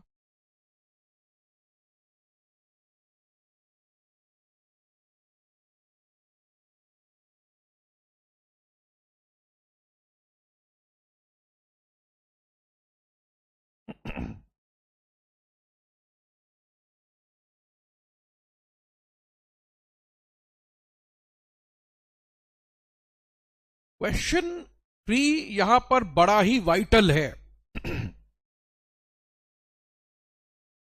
ठीक है ना, टैक्स का पढ़ाई फुल फ्लेजेड चले, देखिएगा इस चीज को। क्वेश्चन 3 बड़ा ही वाइटल है, बिकॉज ये कैपिटल गेन और अदर सोर्सेज का एक कनेक्शन बैठाएगा। You must read it.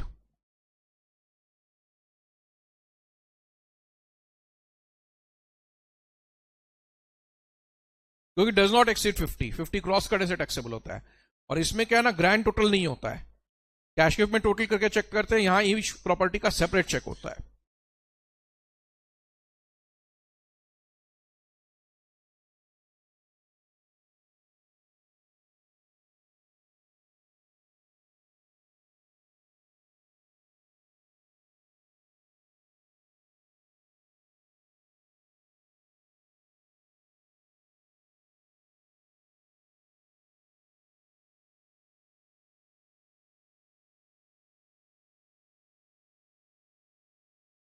पहले सबसे पहले लिखिए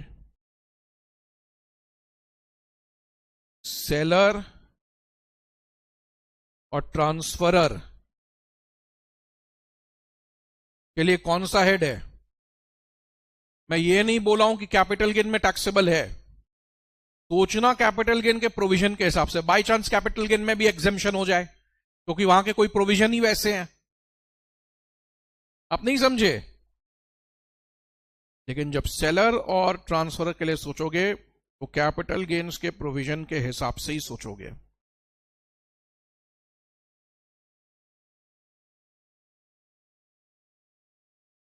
जब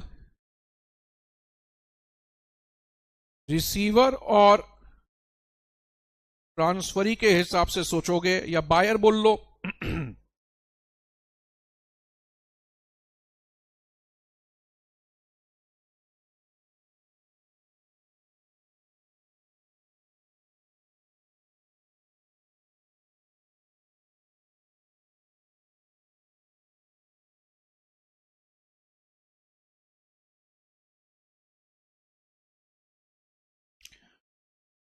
क्वेश्चन 3 पढ़ते हैं, लिख लिया होगा ये तो। एक्स परचेज्ड प्रॉपर्टी ऑन 1 अप्रैल 24, फिर उसने वाई को गिफ्ट कर दिया और वाई ने बेचा, हां या ना। पहले मैं सिर्फ एक्स का बात कर रहा हूं। एक्स ने प्रॉपर्टी परचेज करके वाई को गिफ्ट कर दिया, मैं सिर्फ एक्स का बात कर रहा हूं। एक्स के हाथ से प्रॉपर्टी जा रहा है, इज द ट्रांसफरर, तो कौन सा हेड का सोचना पड़ेगा, कैपिटल गेन। कैपिटल गेन में रूल था gift and inheritance is exempt transfer. X के हाथ में कोई कैपिटल गेन्स नहीं लगेगा, हां या ना। आज आपको सोचना है, दरकार पड़ेगा रीलर्निंग करना पड़ेगा, क्योंकि वहां आधा सीखा था, आज पूरा सीखेंगे दोनों साइड का बात। तो फिर से रीलर्निंग, फिर से इसको सीखना, ऐसा सोचो। कैपिटल गेन में ये नहीं था इसको देने से एग्जेम्प्ट है कि उसको देने से एग्जेम्प्ट है, वहां किसी को भी दो, सेलर के हाथ में कैपिटल गेन नहीं था, गिफ्ट इनहेरिटेंस एग्जेम्प्ट ट्रांसफर था, वो किसी को भी आप दे दो, आप रिलेटिव को दो, नॉन रिलेटिव को दो, does not matter, gift inheritance exempt transfer है। तो एक्स जब वाई को गिफ्ट देगा तो एक्स के हाथ में क्या कैपिटल गेन होगा, कुछ नहीं होगा। हां बोलो, वाई को कितने का गिफ्ट मिला, 50,000 से ज्यादा है, ये तो बोला नहीं एमआरडी, बोला है, लेकिन वाई को 50,000 से ज्यादा का गिफ्ट मिल गया, 35 लाख का मिला, तो वाई के हाथ में 35 lakh income from other sources. X के हाथ में एग्जेम्प्ट है, क्यों एग्जेम्प्ट है, क्योंकि गिफ्ट इनहेरिटेंस एग्जेम्प्ट ट्रांसफर है, कैपिटल गेन का ये हमेशा का रूल है। लेकिन वाई के हाथ में income from other sources 35 lakh. Y उसको बेच रहा है, वाई इसको बेच रहा है। जब वाई इसको बेचेगा तो वाई के हाथ में कैपिटल गेन कितना होगा? वो कॉस्ट क्या लेगा? 52 लेगा माइनस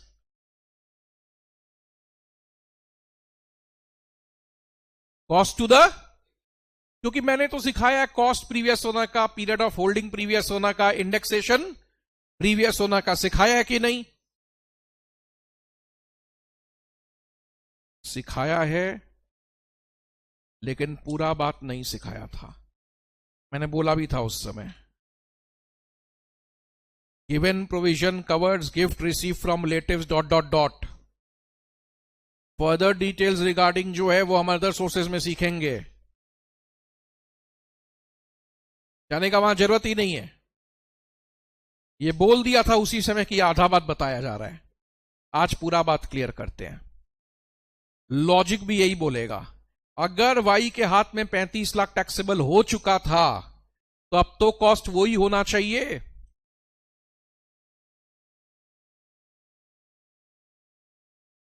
आया ना? वाई के हाथ में 35 लाख टैक्सेबल हो गया तो अब कॉस्ट क्या होगा उसका? 35, और कैपिटल गेन सिर्फ 17 लाख होगा, नहीं तो डबल टैक्सेशन हो जाएगा। ठीक है, ठीक है, नहीं 2 मिनट। अगर वाई के हाथ में 35 लाख टैक्सेबल नहीं होता, क्यों नहीं होता? क्यों नहीं होता? इसलिए नहीं होता क्योंकि उसको रिलेटिव से मिला है। इसलिए नहीं होता क्योंकि उसको 56(2)(10 के सिचुएशन यानी एमआरडी के केसेस में मिला है। अगर वाई के हाथ में ये 35 लाख टैक्सेबल नहीं होता, क्यों नहीं होता? एमआरडी के केस में मिला है, तब हम कॉस्ट टू प्रीवियस ओनर लेते 20 लाख। यहां भी यही लिखा है कि कॉस्ट टू प्रीवियस ओनर तभी है जब आपको एमआरडी के केसेस में मिला हो। ऑफ कोर्स उस समय वो लैंग्वेज नहीं समझ में आ रहा था, सब में बताया भी कि रिलेटिव से मिला है। इसको देखो, सब में बताया भी कि इन लोगों का गिफ्ट अपने रिलेटिव से मिला है। क्यों मिला रिलेटिव से? वही पॉसिबल था उस समय डिस्कस करना। तो जब रिलेटिव से मिला होगा तो 35 लाख टैक्सेबल नहीं हुआ होगा, हाँ या ना? इसीलिए जब 35 लाख टैक्सेबल नहीं हुआ तो कॉस्ट टू प्रीवियस होना, पीरियड ऑफ होल्डिंग प्रीवियस होना का, इंडेक्सेशन प्रीवियस होना का। लॉजिक यही बोलता है, हमारे हाथ में 35 लाख अगर टैक्सेबल है तो कॉस्ट 35 होगा। लिखाऊंगा आराम से, अगर हमारे हाथ में 35 लाख टैक्सेबल नहीं है क्योंकि एमआरडी में मिला है, तो कॉस्ट प्रीवियस होना का, पीरियड ऑफ होल्डिंग प्रीवियस होना का, सेशन प्रीवियस। एक बात बताता हूं, एचपी आपके कितना काम में लगेगा रियल लाइफ में, और लगेगा तो भी बिना देखे 30% दे दोगे, लेकिन कुछ एक चीज आपके लाइफ में डे टू डे बेसिस पे, आप सीए सीएससीए में बनने के बाद बिजनेस करें, कोई और काम करें, कुछ भी करें, कैपिटल गेन का, शेयर्स का चैप्टर पक्का काम में लगे। शेयर म्यूचुअल फंड में तो काम करोगे ही करोगे, ठीक है? प्रॉपर्टी पक्का काम में लगेगा, क्योंकि प्रॉपर्टी खरीदने बेचने का आपका या क्लाइंट का या घर में किसी का काम पड़ेगा, और गिफ्ट का पक्का लगेगा। इसीलिए इनको उस ढंग से सीखो, ये मेरे आगे काम का है। मैं इसको एक बार लिखाऊंगा, बट मैं तय हूं इस बात पे, अल्टीमेटली बात यही है, अगर हमारे हाथ में 35 लाख टैक्सेबल है तो हमारा कॉस्ट 35 है, अगर हमारे हाथ में 35 टैक्सेबल नहीं है तो हमारा कॉस्ट प्रीवियस ओनर का कॉस्ट 20 लाख है। ठीक है, मैं ये सम नहीं करवा रहा हूं अभी, सम 2 मिनट रुक कर कराऊंगा। मैं एक नोट बना रहा हूं, और ये नोट मैं एक्सपेक्ट करता हूं कि कॉपी के ही लास्ट पेज में लिखोगे, क्योंकि जो चीज पूरे सब्जेक्ट के लिए रिलेवेंट है वो कॉस्ट लास्ट पेज में।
Are you okay?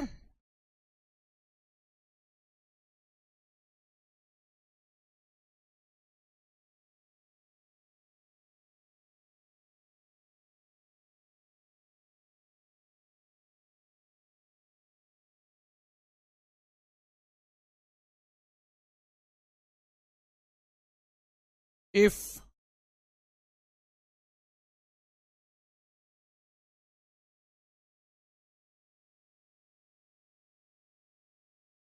एक आध मिनट रुक जाता हूं, कॉपी कर रहे हैं आप लोग, इसको बना रहे हैं, करिए, लिखिए।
Are you okay?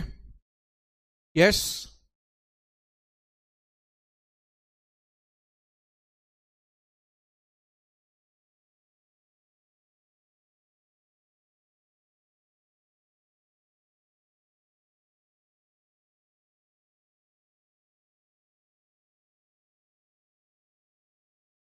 देखो, मैं ऐसे लिखा हूं, आपको लगता है कि आप भूल सकते हो, कंफ्यूजन हो सकता है, तो लिख लो marriage comma relative comma dead donations, लिख लो भाई।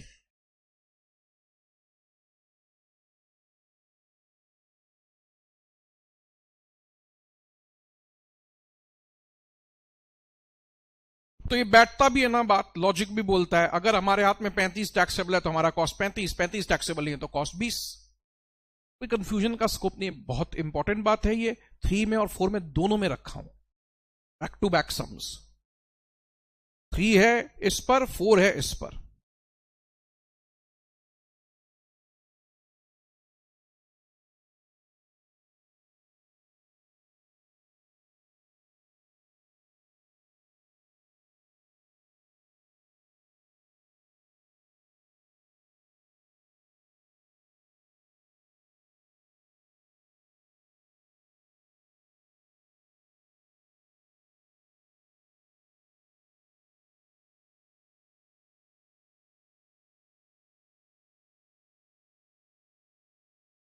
ठीक कर ले भाई।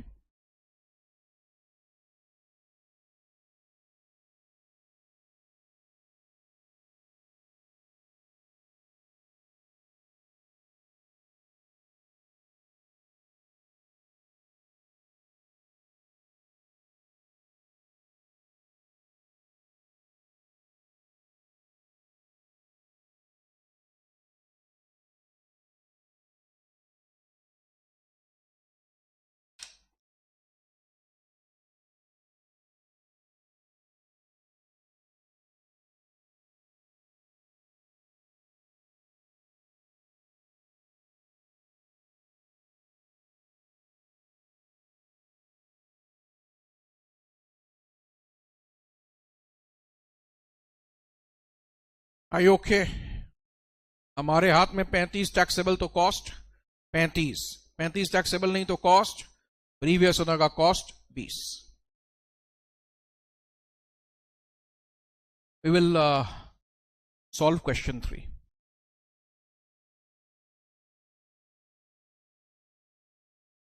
स्टार्ट कर सकते हैं ना क्वेश्चन 3?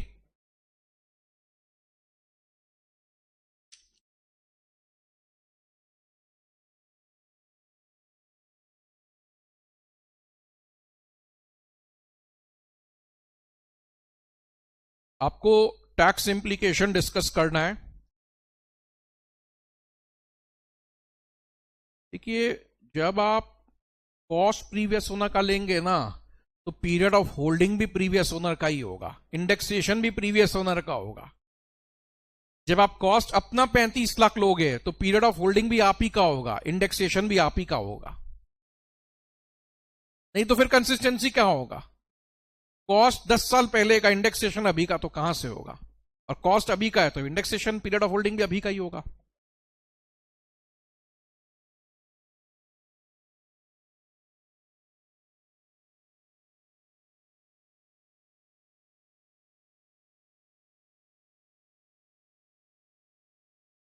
गिफ्ट और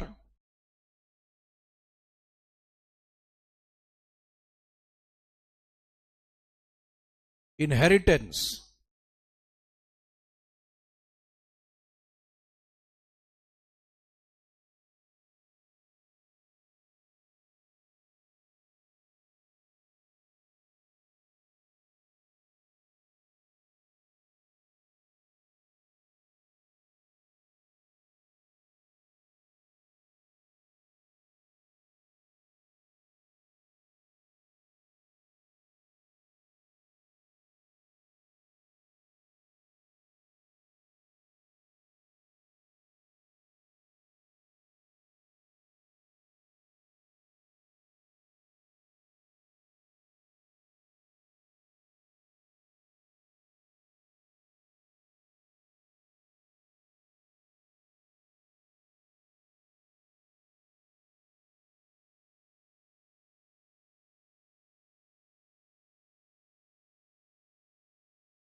बड़ा बड़ा ही लिखाया है, फर्स्ट समय आपके दिमाग में रहे। एग्जाम में सीधा लिख देना, for mister X exempted transfer as gift inheritance is exempt.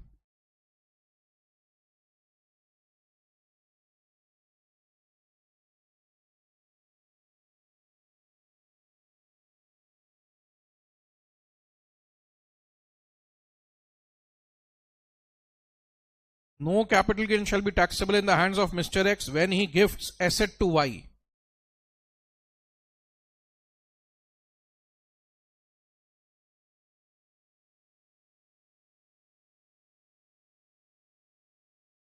Right?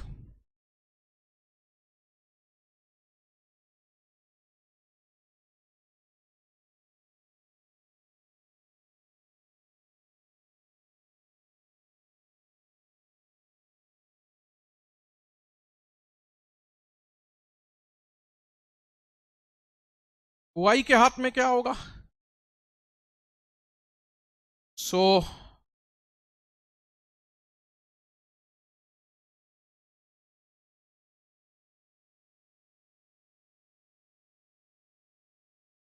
capital gains.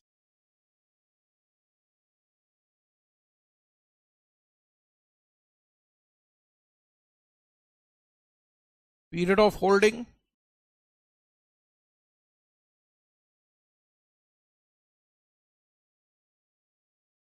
बोलो, क्योंकि आप अपना वैल्यू लेंगे तो पीरियड ऑफ होल्डिंग भी अपना ही लेंगे।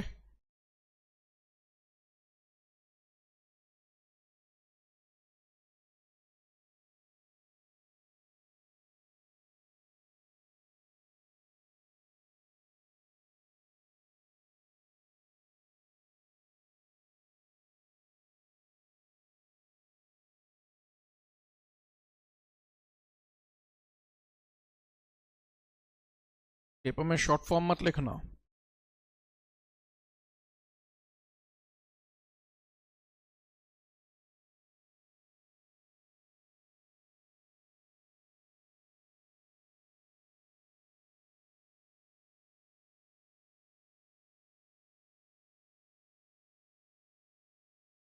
कॉस्ट ऑफ एक्विजिशन,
ठीक है।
Are you okay with this?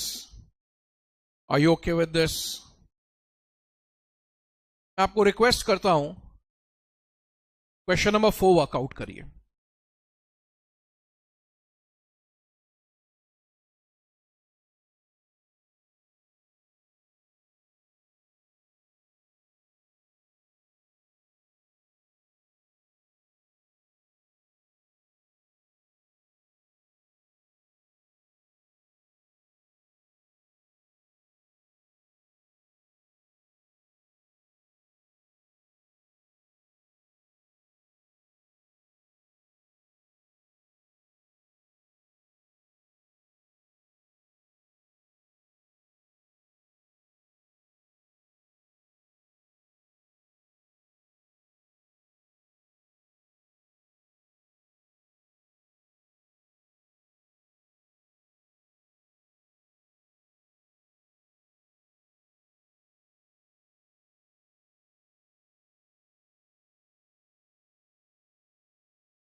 You must workout question 4, right? Giving you that time, simple लिखना, जैसे एक्स के लिए एग्जेम्प्टेड, देने वाले के लिए तो हमेशा ही एग्जेम्प्ट है। You can simply write for mister X exempted transfer.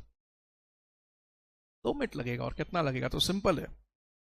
Main है हमारे हाथ में 35 टैक्सेबल, तो हमारा कॉस्ट 35 टैक्सेबल नहीं तो हमारा कॉस्ट प्रीवियस का कॉस्ट 20।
फोर में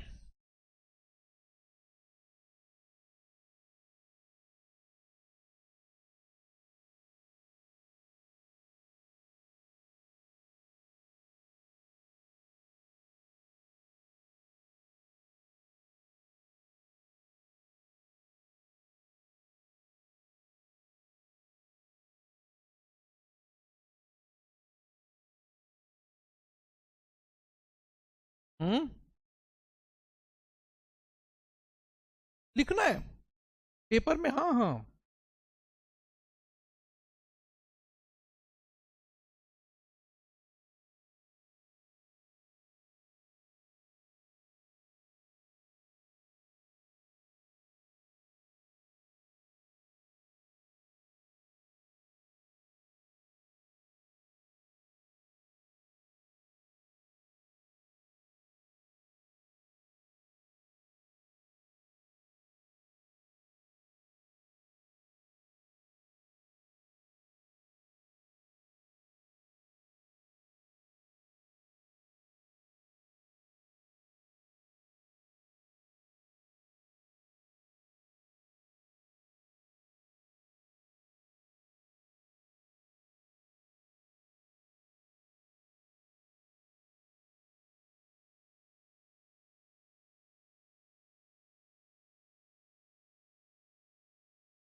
क्योंकि कॉस्ट प्रीवियस होना का है तो पीरियड ऑफ होल्डिंग भी प्रीवियस होना का है।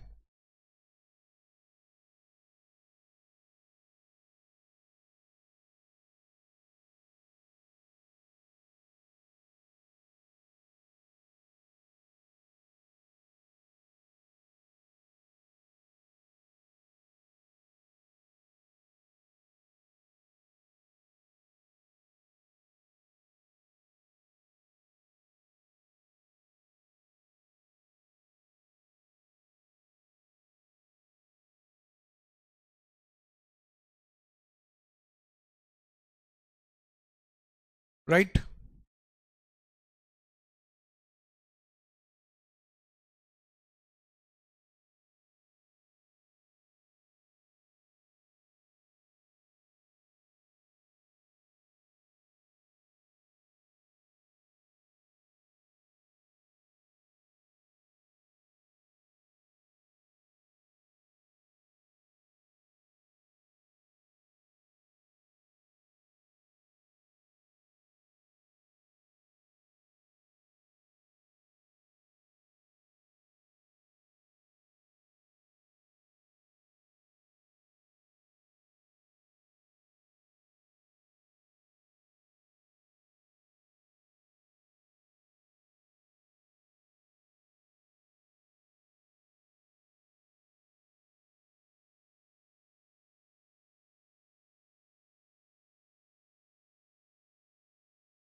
I proceed.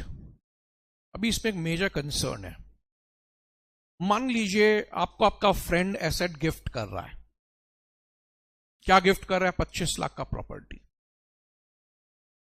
आप बोले गिफ्ट मत करो, टैक्स लग जाएगा। बोला क्या करें फिर? तुमको प्रॉपर्टी नहीं चाहिए? बोला प्रॉपर्टी तो चाहिए, गिफ्ट मत कर, टैक्स लग जाएगा। बोला मैं इसको 1 रुपया में खरीद लेता हूं, 1000 रुपया में खरीद लेता हूं। That is the concern. Government बोल रहा है यहां इमूवेबल प्रॉपर्टी का गिफ्ट टैक्सेबल है। टैक्सेबल तो गिफ्ट है ना। एसएससी बोल रहा है मैं गिफ्ट नहीं लूंगा, मैं उसको 2 रुपया में खरीद लूंगा। इसीलिए प्रोविजन बनाना पड़ा कि गिफ्ट तो टैक्सेबल है ही, सस्ते दाम में खरीदने से भी टैक्सेबल होगा। Matter does not end over here. बात ऐसा है, the whole issue would be like this. अगर 50 लाख का प्रॉपर्टी गिफ्ट में मिला तो 50 लाख टैक्सेबल है। 50 लाख का प्रॉपर्टी गिफ्ट में मिला तो 50 लाख टैक्सेबल है। 50 लाख का प्रॉपर्टी 10 लाख में खरीदा तो 40 लाख टैक्सेबल है। यह समझना है। लॉजिक भी बोलता है तुमको 50 लाख का प्रॉपर्टी गिफ्ट में मिला तो क्या फायदा हुआ? 50, दैट्स टैक्सेबल। 50 का प्रॉपर्टी 10 में खरीदे तो क्या फायदा हुआ? 40, दैट्स टैक्सेबल। ठीक है। लेकिन जब हम बोलते हैं कि गिफ्ट टैक्सेबल है, परचेज फॉर लोअर कंसिडरेशन भी टैक्सेबल है, तो एक झमेला है। आप क्लास खत्म होने के बाद गए, देखे सामने एक प्रॉपर्टी बन रहा है। ठीक है, आप प्रॉपर्टी बुक कर दिए अपने इनोसेंस में। कितना में बुक किया? 92 लाख में, 95 लाख में बुक कर दिया। घर आके मालूम पड़ा कि इस प्रॉपर्टी का स्टैम्प ड्यूटी वैल्यू 1 करोड़ है। तो आप तो जेन्युइन बायर हैं, लेकिन प्रॉपर्टी का वैल्यू कितना है? 1 करोड़। और आप कितना में खरीदे? 95 लाख। जबरदस्ती का 5 लाख टैक्सेबल हो जाएगा। ये जेन्युइन बायर्स को रोकने के लिए बनाया था कि मैनिपुलेशन को। इसीलिए गवर्नमेंट बोल रहा है कि गिफ्ट टैक्सेबल है, और अगर आप सस्ते दाम में खरीदते हैं, आपका कंसिडरेशन वैल्यू से कम है, यानी सस्ते दाम में खरीद रहे हैं, तो टैक्सेबल है खाली तब जब डिफरेंस 10% क्रॉस करे। रश नहीं है, देयर इज नो रश। धीरे आराम से, धीरे धीरे समझो। 50 लाख का प्रॉपर्टी गिफ्ट में मिला, कितना टैक्सेबल? 50 लाख। 50 लाख का प्रॉपर्टी 10 लाख में खरीदा, 40 लाख टैक्सेबल। 50 लाख का प्रॉपर्टी 49 लाख में खरीदा, रुको, तो आप तो जेन्युइन बायर हैं। एकदम कांटे का सुइया की तरह थोड़ी मैच करता है कि आप इस दाम में खरीद रहे हो, वैल्यू भी एग्जैक्ट वही होगा, थोड़ा डिफरेंस तो रहता ही है। ये थोड़ी 50 लाख रुपए का 10 लाख में खरीद लिया, 49 लाख में खरीदा, 48 लाख में खरीदा, डिफरेंस कितना है बोलो? डिफरेंस 10% से कम है। इसका 10%, कंसिडरेशन का 10%, तो हम टैक्सेबल नहीं करेंगे, क्योंकि you are a genuine buyer. Paper में रोज ऐड आता है, इतने सारे प्रॉपर्टी बन रहे हैं, सब आदमी फंस जाएंगे। खरीदने से ही लगे डर लगेगा, अरे खरीदेंगे टैक्स लग जाएगा, डर लगेगा। तो गवर्नमेंट बोला अगर डिफरेंस 10% से कम है कुछ भी टैक्सेबल नहीं है। लेकिन सब जगह 50,000 का क्लॉज है, तो यहां भी डाल दिया। यहां बोला difference should be more than 50,000 और 10% विच एवर इज हाइयर। हड़बड़ी मत करना, हड़बड़ी मत करना। 50 लाख का 10% बताओ। 5 लाख, 5 लाख और 50,000 में हाइयर कौन सा है? 5 लाख। तो आप 5 लाख को मान के चलेंगे, आप 5 लाख को मान के चलेंगे। फिर से बोल रहा हूं, 50 लाख का प्रॉपर्टी गिफ्ट में मिला, 50 लाख टैक्सेबल। कहां? यहां लिखा हुआ है, देखो स्क्रीन में, इधर लिखा हुआ है। 50 लाख का प्रॉपर्टी 10 लाख में खरीदा, 40 लाख टैक्सेबल, इधर लिखा हुआ है। 50 लाख का प्रॉपर्टी क्लोज आ गया, 47 में खरीदा, रुको रुको, 47 का 10% बताओ, 4,70,000 है ना? कंसिडरेशन का 10% है, 4,70,000 और 50,000 में कंपेयर करो, 4,70,000 मोस्टली वही फिगर आएगा 10%। प्रॉपर्टी कहां होते हैं 2-3 लाख के, तो 10% और 50,000 पहले आराम से देख लो कौन सा ईयर है। 4,70,000। अब बताओ कितने का, 50 लाख का प्रॉपर्टी 47 में खरीदा, क्या डिफरेंस 10% से कम है? हां कम है, कुछ भी टैक्सेबल नहीं होगा,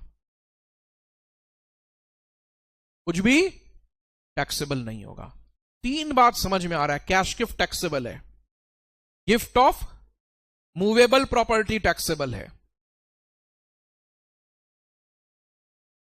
gift of immovable property taxable है। मूवेबल आज नहीं सिखाया, अलग बात है, लेकिन गिफ्ट तो टैक्सेबल है ही। परचेज फॉर लोअर कंसिडरेशन भी टैक्सेबल होगा, खाली जब डिफरेंस 10% क्रॉस करे। गिफ्ट भी टैक्सेबल है, परचेज फॉर लोअर कंसिडरेशन भी टैक्सेबल है। ये एक सम बता देगा आपको क्लैरिटी है कि नहीं। पेज 189 का question 8।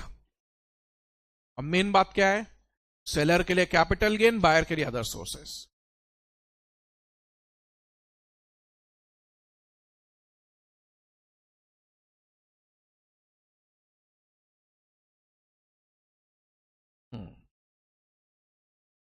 Following properties were purchased by Mr. X, compute taxable amount।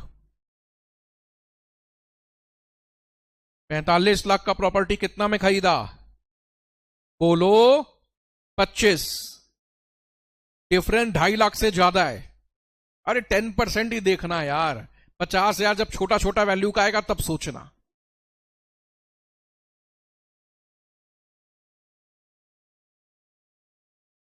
बस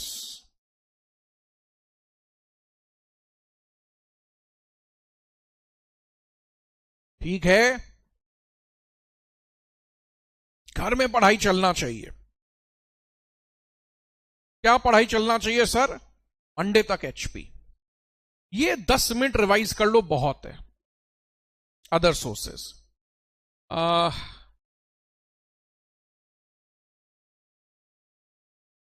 कल भी मैं कराऊंगा, बट आप 10 मिनट देना। अभी बताओ 45 लाख का प्रॉपर्टी गिफ्ट में मिला, क्या टैक्सेबल है?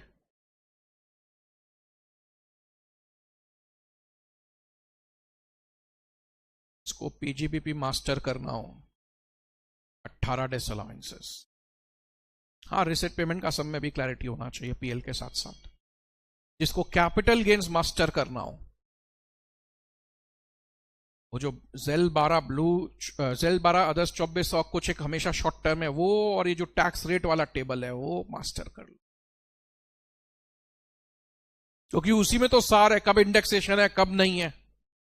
स्पेशल केसेस एक आध बीच में दिमाग से निकल जाए कोई खास फर्क नहीं पड़ता है। वो 1 for 2001 तक और फिर शेयर्स वाला, वो उस पर आपका ग्रिप होना चाहिए। स्पेशल केस तो स्टैंड अलोन है ना।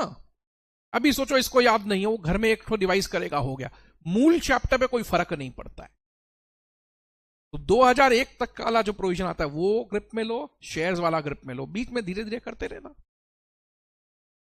अभी बोलो क्लोज कॉन्टेस्ट, 1 करोड़ का 10%, 10 लाख और 50,000 which is higher. 10 lakh difference क्या 10 लाख से ज्यादा है? नहीं है, 2 लाख ही तो है।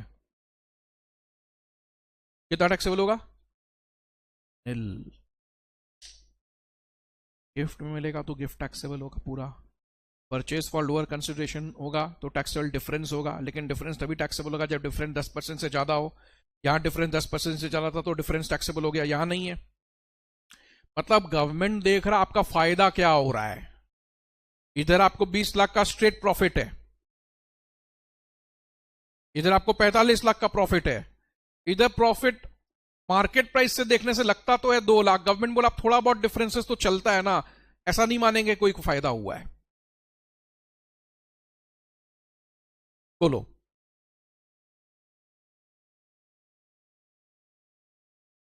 $5 लाख का 10%, 50,000, और ऐसे भी 50,000, विच इज हाइयर 50,000।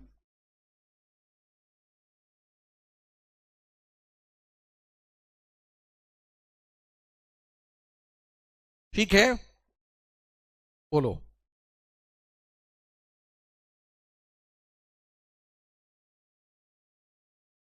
आज का लास्ट क्वेश्चन। एमआरडी का रूल पूरे सेक्शन पर एप्लीकेबल है, गिफ्ट पे भी, परचेज फॉर लोअर कंसिडरेशन पे भी, सब पे एप्लीकेबल है। आज का लास्ट क्वेश्चन, क्वेश्चन 5।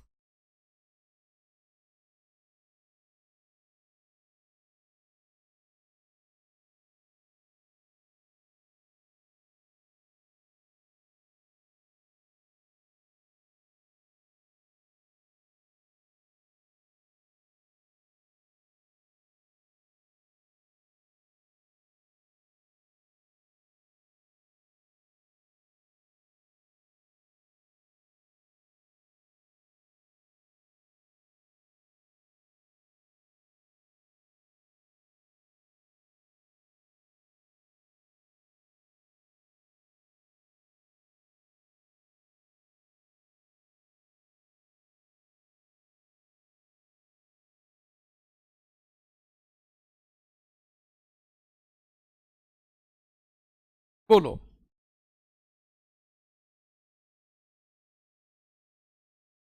करना अभी भी आप लोग solve, I should wait actually.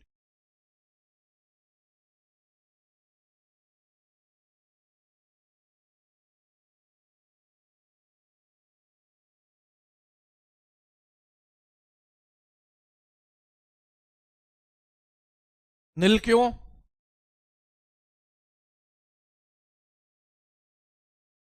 क्योंकि कैपिटल एसेट नहीं है। एमआरडी डिफरेंस 50 क्रॉस नहीं कर रहा है।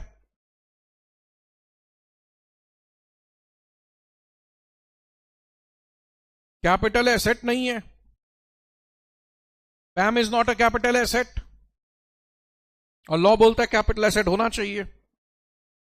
लास्ट वाला समझा दूंगा, उस पर माथा मत लगाओ, बाकी देखो क्लियर है क्या। बाकी क्लियर है कि नहीं? You have to check. Clear है? Yes. A a a agreement के दिन अगर अकाउंट पे ही चेक से एडवांस मिला तो एग्रीमेंट के दिन का स्टैंप ड्यूटी वैल्यू लेंगे। यहां पे भी वही रूल है सब जगह। क्या डिफरेंस 10% क्रॉस कर रहा है? कर रही है।